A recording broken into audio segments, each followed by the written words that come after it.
네, 안녕하십니까. 해외 주식 영업팀 권준국입니다. 오늘도 그 해외 기업과 관련된 이야기 조금 나눠보도록 하겠습니다. 오늘도 역시 한번 모시고 이야기 나눠볼 건데요. 오늘 남대종 연구원님 모시고 이야기 나눠보도록 하겠습니다. 안녕하십니까. 네, 안녕하세요. 오늘은 이제 그 지난번에 이어서 이제 그 마이크론에 대해서 다시 한번 이제 이야기를 해보면 좋을 것 같은데, 일단 마이크론 최근에 실적이 또 나왔잖아요. 그래서 관련해가지고 조금 간략하게 좀 소개 부탁드리겠습니다. 네. 마이크론의 이번 이제 실적은 매출액은 뭐 기존 가이던스에 부합했다 이렇게 평가할 수 있습니다. 다만 이제 EPS 측면에서 가이던스와 컨센서스를 좀 하회했다 이렇게 평가를 할 수 있는데, 재고자산 평가 손실이 1.4빌리언 정도 이제 반영이 됐기 때문입니다. 매출액이 3.1빌리언인데 재고자산 평가손 1.4빌리언이면 상당히 크게 좀 반영이 된 거죠. 네. DRAM 부분 매출액은 2.7빌리언으로서 전분기 대비 약 4% 정도 감소했습니다. 출하 증가율은 한 10% 중반 정도 증가했다. 이게 좀 그러니까 좀 특이사항이죠. 왜냐하면 이제 국내 반도체 업체들은 아마 마이너스를 기록을 할 걸로 예상이 되는데, 마이크론은 플러스를 기록을 했습니다. 낸드 부분 매출액도 이제 0.9빌리언. 이 역시도 이제 빗그로스가 미드 투 하이 싱글 정도 증가했다. 이제 국내 경쟁사들보다는 마이크론이 영업을 잘했다 이렇게 평가를 할 수 있겠죠. 다만 이제 낸드 부분의 매출액은 전분기 대비 약 20% 정도 이제 둔화됐다 이렇게 평가를 할 수 있습니다. 그럼 DRAM보다 낸드 부분이 더 악화가 많이 됐다 이렇게 평가를 할 수 있을 것 같습니다. 여튼 이런 부분들이 이제 전반적으로 볼 때 이제 매출액이 줄어드는 거는 이제 수요가 생각보다 좀 부진하다 이렇게 평가를 할 수 있을 것 같고요. 다만 재무제표상 이제 긍정적인 거를 찾아보자면 재고 자산이 지난 분기에 비해서 이번 분기에 8.1빌리언으로 이제 전분기 대비 3% 정도 감소했다. 즉 이제 재고에 대한 증가는 이제 크게 없기 때문에 그 부담이 상당히 좀 줄어들 수 있다라는 기대감을 갖게 하는 거죠. 그러니까 지난번에 이제 말씀해 주셨을 때 이제 결국 핵심은 재고다라고 말씀해 주셨는데, 그러면 그 이후에 이번 분기에 이제 나왔을 때 재고 자산 같은 경우 어쨌든 QOQ를 했을 때 조금 감소하긴 했었지만, 이 부분은 그러면 시장의 가이던스에서 좀 부합하는 정도의 수치일까요? 아니면 시장 예상치보다 조금 더 감소한 폭이 나왔기 때문에 좀 긍정적으로 보면 좋을 만한 내용일까요? 일단은 저희는 이제 메모리 업체들의 재고 수준은 아마 1분기에 피크아웃을 하지 않을까 이렇게 예상하는데, 이제 마이크론 같은 경우는 실적이 12월, 1월, 2월이잖아요. 그래서 아마 3월달 정도 이제 확인을 해봐야 되긴 하겠지만, 전반적인 재고 흐름은 이제 고점을 쳤다라고 평가는 할 수는 있을 것 같아요. 그래서 이게 재고가 줄어드는 속도가 상당히 좀 빨라지면 좋겠지만, 지금과 같은 상황이라면 재고가 줄어드는 속도는 생각보다는 조금 이제 천천히 줄어들 수 있다라고 볼 수 있을 것 같아요. 감소세가 나타날 수는 있지만 그 속도가 기대만큼 빠르진 않을 것 같다라는 말씀이실까요? 네네. 그리고 그 실적 같은 경우에도 이제 국내 업체들과 비교했을 때 조금 더 마이크론의 숫자가 좋게 나왔던 부분은 어떤 차이가 있었던 걸까요? 아무래도 뭐 고객 구성의 차이가 좀 있었을 것 같고요. 이제 글쎄요, 좀 영업을 좀 공격적으로 하지 않았나 이런 이제 추측은 할 수 있지만, 실제로 내부 상황은 조금 더 확인을 해봐야 될 것 같습니다. 그리고 그러면 이제 이번 분기 뭐 사실 실적 그렇게 좋지 못하게 나왔지만, 어쨌든 이번 워낙 그동안에 이제 가이던스가 많이 하향 조정된 상황이다 보니까 매출 같은 경우에는 그래도 가이던스에 부합하는 모습 나오면서 이제 그 실적 당일날 시간에서는 이제 주가가 좀 올라오면서 아마 그랬던 것 같은데, 물론 이제 주가는 여전히 그 박스권을 그리면서 움직이고 있긴 합니다. 그러면 그 차분기 가이던스 같은 경우에는 이번 분기에 조금 더 개선이 되면서 나왔을까요? 아니면 지난 분기에 큰 차이는 없나요? 전반적으로 이제 가이던스는 이 페이지 표 2번 이렇게 보시면 가이던스가 제시가 되어 있습니다. 매출액이 그러니까 지난 FY 2분기 수준과 유사하다, 3분기가 이렇게 평가를 할 수 있을 것 같고요. 다만 이제 이 마진율은 이제 적자 폭은 좀 줄어들 수도 있다 이렇게 이제 보고 있는 것 같아요. 재고 자산 평가 손실이 좀 줄어들긴 하겠죠. 네. 재고 자산 규모가 줄어들었으니까요. 근데 오른쪽에 컨센서스를 보면 마진율에 있어서 상당히 컨센서스 높게 형성이 되어 있어요. 그래서 실적 컨센서스는 좀 많이 내려올 필요가 있지 않을까 이렇게 생각이 됩니다. 이건 이제 마이크론만 그런 게 아니라 네. 국내 업체들의 상황도 어느 정도 좀 비슷한 상황이다 이렇게 볼 수 있어요. 컨센서스 즉 이제 애널리스트들의 추정치가 실제 상황보다 좀 높게 형성이 되어 있다 이렇게 볼 수 있습니다. 그러면 가이던스로 봤을 때 아직까지도 실적은 지금 이번 분기가 저점이 아닐 가능성이 높겠네요. 네, 국내 업체들 같은 경우는 이제 아마 2분기 정도가 저점이 되지 않을까 저희는 추정을 하고 있습니다. 물론 재고 역시 감소를 하고는 있지만 그럼에도 불구하고 여전히 아직 저점이라고 보기는 조금 어려운 그런 상황이겠네요. 그러면. 네, 뭐 저희가 인덱스 리포트를 통해서 이제 가격의 YY 흐름 저점이 한 5월에서 7월 정도가 저점이 될 거다라고 이제 몇 차례 말씀드린 바가 있어요. 그래서 주가나 실적의 저점도 아마 그 근처가 되지 않을까 이렇게 생각을 하고 있습니다.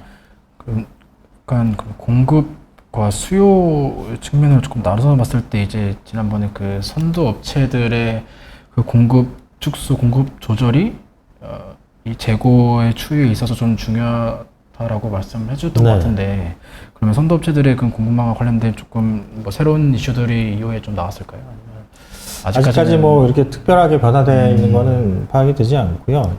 그 마이크론 첫 번째 이렇게 페이지의 두 번째 단락을 이렇게 보시면 네.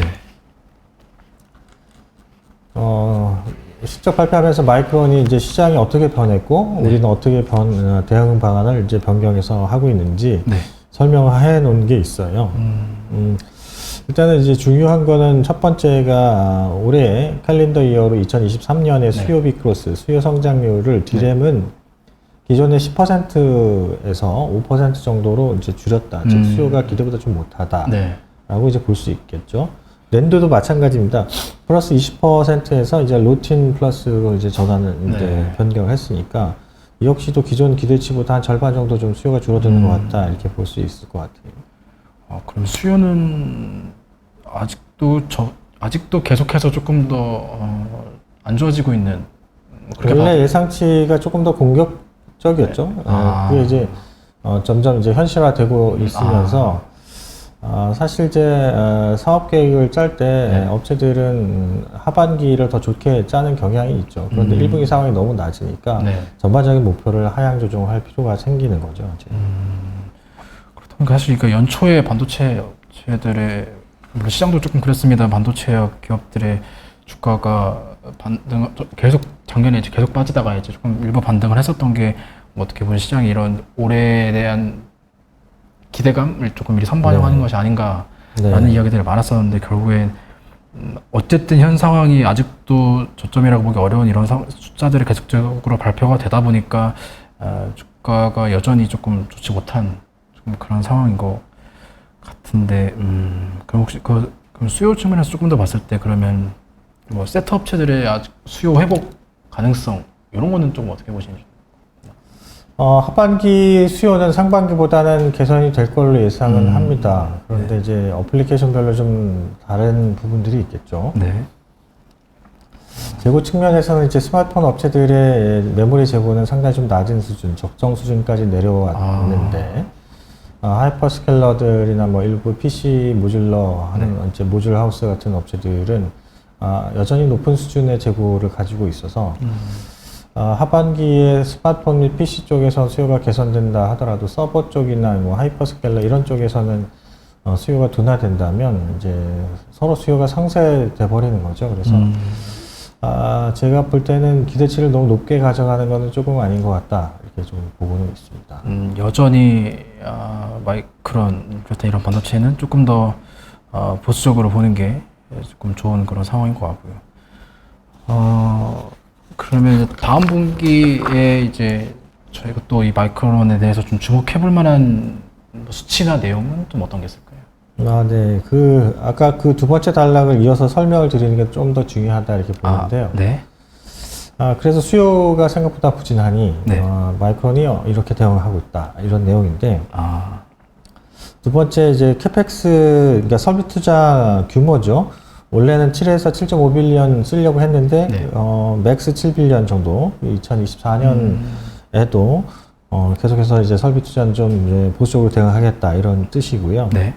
웨이퍼 인풋 즉 이제 생산 조정을 드램 랜드 둘 다 공이 계획 대비 20% 정도 줄인다라고 얘기를 했었는데 이 폭을 25%까지 확장을 했어요. 즉 이제 생산 감소 조정을 조금 더 많이 한다라고 이제 볼 수 있습니다. 재무 구조가 안 좋으니까 당연히 이제 인력 감축, 이제 코스트에 대한 부담을 네. 더 줄이겠다 이런 얘기를 했고요. 점유율 유지 전략. 이 업체가 이런 내용을 얘기하는 게 약간 좀 다르긴 하지만 이제 이상하긴 하지만 왜냐하면 지난 FY 2분기 실적을 보면 디램 랜드 비크로스가 플러스를 기록을 했잖아요. 네. 다른 업체들은 마이너스인데. 네네. 여튼 뭐 점유율 유지 전략을 취하겠다. 즉 수익성 중심을 운영하겠다. 충분한 유동성 확보를 하겠다. 이런 얘기를 한 거는 전반적으로 시장 상황이 좋지 않으니 우리가 상당히 보수적으로 재무적인 뿐만 아니라 네. 시장 대응도 보수적으로 하겠다라는 뜻으로 해석을 할 수가 있을 것 같아요. 그래서 이제 저희가 볼 때는 올해 상반기에 원래 예상했던 것보다는 상당히 좀 많이 안 좋구나라는 걸 인지할 필요가 있다라고 이제 보여지고요. 아마 이런 부분들이 국내 업체들한테도 좀 비슷하게 적용이 돼야 할 텐데, 네. 삼성전자는 이제 생산을 조정하지 않고 점유율 확대 전략을 지속적으로 유지를 하는 걸로 좀 파악이 되고, 하이닉스도 최근에 언론 기사들을 확인을 해보면, 네. 원래 감산하기로 했던 것보다 더 확대해서 생산 조정을 하지는 않겠다라고 이제 얘기한 바가 있습니다. 그래서 이 부분이 이번 달 말에 실적 발표가 끝나고 어떻게 바뀔지는 좀 지켜볼 필요가 있습니다만 현재 상태가 지속이 된다면 재고가 감소하는 속도는 이제 빠르지는 않을 수 있다 이렇게 이제 이해를 하는 게 좀 맞을 것 같아요. 혹시 뭐 수요적인 부분도 부문별로 또 성세되는 어쨌든 전반적으로 통합해서 봤을 때는 뭐 이렇게 좋아진다 막 이렇게 예측하기는 좀 어렵고 공급적인 측면에서도 어쨌든 아직까지 이렇게 마이크론과 모든 업체들이 동참하는 또 이런 분위기는 또 아니다 보니까 재고 추이 속도도 기대에 못 미치고 그렇다 보니까 계속적으로 이렇게 캐펙스 줄이고 인력 줄이고 이러한 안 좋은 추세들이 이번 분기에 이어서 다음 분기까지도 그러면 전망이 되는 상황이다 보니까 올해 이렇게 뭐 2분기 정말 진짜 하반기 정도는 되어야지 뭔가 이제 수치적으로 뭔가 이제는 조금 기대해볼 만한 이렇게 가시화되는 그런 상황이 되겠네요. 네, 현재 상태로는 그렇게 보이는데 하반기 수요 개선 속도도 생각보다 못할 수 있어요. 뭐 이렇게 말씀을 드리고 있는데 이게 이제 현재 상황과 앞으로 3개월 뒤의 상황이 달라질 수도 있죠. 업체들이 어떻게 대응 방안을 이제 변경하느냐 네. 이런 부분들 때문에 시황이 좀 변경될 수도 있으니까. 네. 그런 부분들을 계속 트래킹을 하는 게 현재 시점에서는 좀 중요해 보입니다. 네. 마이크론과 관련된 내용뿐만 아니라 관련된 업체들의 좀 움직임까지도 조금 주목을 해봐야 되는 아직까지는 그런 상황 속에 있지 않나 좀 그렇게 정리를 할 수 있을 것 같습니다. 반도체 뭐 여전히 조금 쉽지 않은 상황인 것 같은데 이번 실적 때 나온 내용들 그리고 향후에 이제 앞으로 계속 나오게 될 반도체 기업들의 실적까지 조금 참고하셔가지고 투자하시는데 도움 되셨으면 좋겠습니다. 그러면 오늘 이야기는 여기까지 하는 걸로 하고요. 지금까지 모시게 된 분은 이제 남대종 연구원님이셨습니다. 감사합니다.